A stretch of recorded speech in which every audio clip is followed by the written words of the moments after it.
Hello അസ്സാം വലൈക്കും welcome to YouTube ചാനലിൽ നമ്മൾ ഉണ്ടാക്കാൻ പോകുന്നത് പഴവും അതുപോലെ തന്നെ പാലും വെച്ചിട്ട് അടിപൊളി സ്വീറ്റാണ്. അപ്പോൾ നമ്മുടെ വീഡിയോക്ക് പോകുന്നതിന് നമ്മുടെ ചാനൽ ആദ്യമായിട്ട് കാണുന്ന ആരുണ്ടെങ്കിൽ ഒന്ന് സബ്സ്ക്രൈബ് ചെയ്യുക, തൊട്ടടുത്തുള്ള ബെല്ലൈക്കൺ ഒന്ന് ക്ലിക്ക് ചെയ്യുന്നത് മാത്രമാണ് ഞാൻ പുതിയ വീഡിയോസ് നോട്ടിഫിക്കേഷൻ നിങ്ങൾക്ക് കിട്ടുള്ളൂ കേട്ടോ. അതുപോലെ തന്നെ സ്കിപ്പ് ചെയ്യാതെ കാണാൻ വേണ്ടി ശ്രമിക്കാം. ഇനി നമുക്ക് എങ്ങനെ ഉണ്ടാക്കാമെന്ന് നോക്കാം കേട്ടോ. അപ്പോൾ അതിനായിട്ട് ഞാൻ 2 നേന്ത്രപ്പഴമാണ് ഇവിടെ എടുത്തിരിക്കുന്നത്. നമുക്ക് എത്ര എണ്ണം വേണോ അതിനനുസരിച്ച് എടുക്കാം കേട്ടോ. ഇനി നമുക്കത് കട്ട് ചെയ്തിട്ടെടുക്കാം. ഇപ്പോൾ ഞാനൊരു മൺചട്ടിയിലാണ് ഉണ്ടാക്കുന്നത്. നിങ്ങൾക്ക് ഏത് പേല ഉണ്ടാക്കാം കേട്ടോ.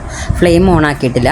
അതിനുശേഷം ഒരു പഴം ഞാൻ 3 പീസാക്കി കട്ട് ചെയ്തിട്ടുണ്ട്. നമുക്ക് അതിൻ്റെ സൈസ് ചെറുതോ വലുതോ അങ്ങനെ വേണമെങ്കിലും കട്ട് ചെയ്യാം. അതിനുശേഷം ഇത് വേവിക്കാനായിട്ട് കുറച്ച് വെള്ളമാണ് ഒഴിച്ചു കൊടുക്കുന്നത് കേട്ടോ. അതുപോലെ തന്നെ പഴം എടുക്കുന്ന സമയത്ത് നല്ല പഴുത്ത് കേടുവരാനായതുണ്ടാവില്ല, ആ ഒരു രീതിയിലുള്ള എടുക്കരുത്. ഇതുപോലെ തന്നെ ഫ്രഷ് ആയിട്ടുള്ള എടുക്കാൻ നോക്കുക. അതിനുശേഷം ഒരു നുള്ളു ഉപ്പിട്ട് കൊടുത്തിട്ടുണ്ട്. ഇനി നമുക്കതൊന്ന് വേവിക്കാൻ വേണ്ടി വെക്കണം കേട്ടോ. ഒരു 3 മിനിറ്റൊക്കെ കഴിഞ്ഞതിന് ശേഷം നമുക്ക് തുറന്ന് നോക്കാം. ഇത് നമ്മുടെ പഴം വെന്തിട്ടുണ്ട്.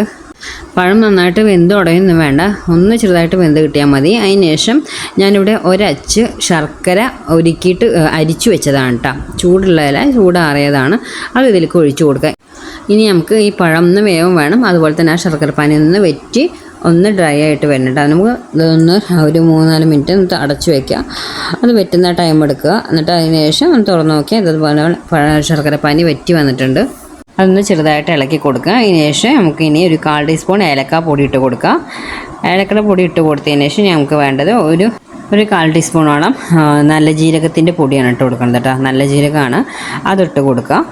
അതിട്ട് കൊടുത്തതിന് ശേഷം ചെറുതായിട്ട് ഇളക്കി കൊടുക്കുക. ഇനി അതിൽ കുറച്ചും കൂടി ആ ശർക്കര പാനിയുണ്ട്, അതുകൂടി നമുക്ക് വറ്റിച്ചൊന്ന് ഡ്രൈ ആക്കി എടുക്കണം കേട്ടോ. നമ്മൾ ഫ്ലെയിം ലോയിൽ തന്നെ ഇട്ട് കൊടുക്കുക കേട്ടോ. എന്നിട്ട് വേണം ചെയ്യാൻ. ഇത് ഡ്രൈ ആക്കി എടുത്തിട്ടുണ്ട്. അതിന് ശേഷം ഒരു 1/4 ഗ്ലാസ് പാലാണ് ഒഴിച്ചു കൊടുക്കുന്നത് കേട്ടോ. 1/4 ഗ്ലാസ് ഒഴിച്ചിട്ട് ഇനി നമുക്ക് ആ പാലിൽ ഒന്ന് ചെറുതായിട്ടൊന്ന് വറ്റിച്ചെടുക്കണം. അതൊന്ന് ഇളക്കി കൊടുത്തിട്ട് ഇനി മൂടി വെക്കേണ്ട ആവശ്യമില്ല, അത് തുറന്ന് വെച്ചിട്ട് തന്നെ നമുക്കൊന്ന് വറ്റിച്ചെടുക്കാം കേട്ടോ. നമ്മുടെ പാലൊക്കെ ഒന്ന് തിളച്ച് വെറ്റി വരുന്നുണ്ട്. ഫ്ലെയിം ലോലൻ ഇട്ട് കൊടുക്കുക. ഇങ്ങനെ നമുക്ക് ഈ രൂപത്തിൽ വേണമെങ്കിൽ ഇങ്ങനെ ഓഫ് ചെയ്തിട്ട് ഇങ്ങനെ കഴിക്കാം കേട്ടോ. എല്ലാം ഇനിയും ഡ്രൈ ആക്കണമെങ്കിൽ ഒന്നുകൂടി ഡ്രൈ ആക്കാം. അതുപോലെ തന്നെ നമുക്ക് ഇതുപോലെ തന്നെ പഴം വേണമെന്നുണ്ടെങ്കിൽ കുറച്ച് പാൽ ഒഴിച്ച് കൊടുത്താൽ മതി.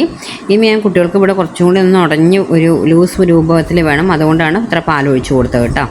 അപ്പോൾ ഇതിങ്ങനെ കഴിക്കാൻ നല്ല ടേസ്റ്റാണ്, അതുപോലെ ഡ്രൈ ആയിട്ട് കഴിക്കാൻ നല്ല ടേസ്റ്റാണ് കേട്ടത്.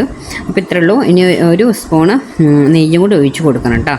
നമ്മുടെ പഴം പാലും വെച്ചിട്ടുള്ള നല്ലൊരു സ്വീറ്റ് റെഡി ആയിട്ടുണ്ട് കേട്ടോ. അപ്പോൾ എല്ലാവരും ഒന്ന് ട്രൈ ചെയ്ത് നോക്കുക. ഇത്ര നമ്മുടെ വീഡിയോ ഇഷ്ടം ലൈക്ക് ചെയ്യാനും ഷെയർ ചെയ്യാനും കമൻറ്റ് ചെയ്യാനും സബ്സ്ക്രൈബ് ചെയ്യാനും മറക്കരുത്. Okay, bye bye, thank you.